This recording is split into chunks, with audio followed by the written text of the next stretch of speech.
January 29, 904, smoke rises along the northern coast of the Aegean Sea. The city of Thessalonica is burning. This wasn't just any city, it was the second jewel of the Byzantine Empire, second only to the mighty Constantinople itself. For centuries, this rich, populous, and heavily fortified hub had been a vital link between the Balkans and the eastern Mediterranean, but on this day, its legendary walls would fail. The attack didn't come from a marching imperial army. It came from the sea. A fleet, led by a fascinating figure named Leo of Tripoli, a Greek-born convert to Islam, and a brilliant naval commander, had expertly slipped through the Byzantine defenses. His forces were a perfect example of the growing Muslim naval power in the Mediterranean, fast, mobile, and incredibly bold. Thessalonica, for all its strength, was caught completely off guard. The walls were impressive, sure, but the city's defenses were a mess of poor coordination.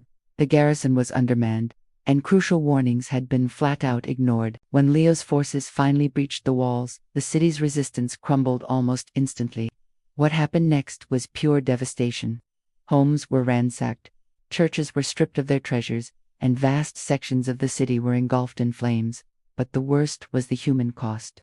Thousands of men, women, and children were captured. They were herded onto ships and transported across the sea, with many sold into slavery throughout the Mediterranean world.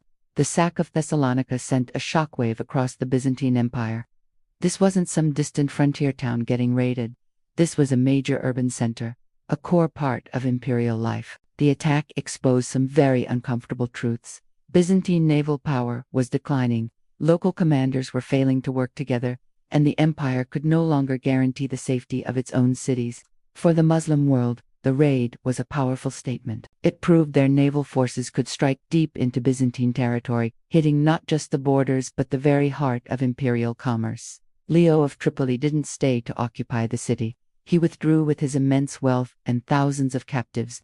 But the damage was done, and it was lasting. Thessalonica would take a long, long time to recover, and the memory of the sack would haunt its people for generations. It underlined a new reality of the medieval Mediterranean. Power wasn't just about land-based armies anymore. Control of the sea could now decide the fate of great cities. January 29, 904. A day, a great city fell not to siege engines or legions, but to speed, surprise, and ships. Join us tomorrow for another date and another story from our deep past. Thanks for watching.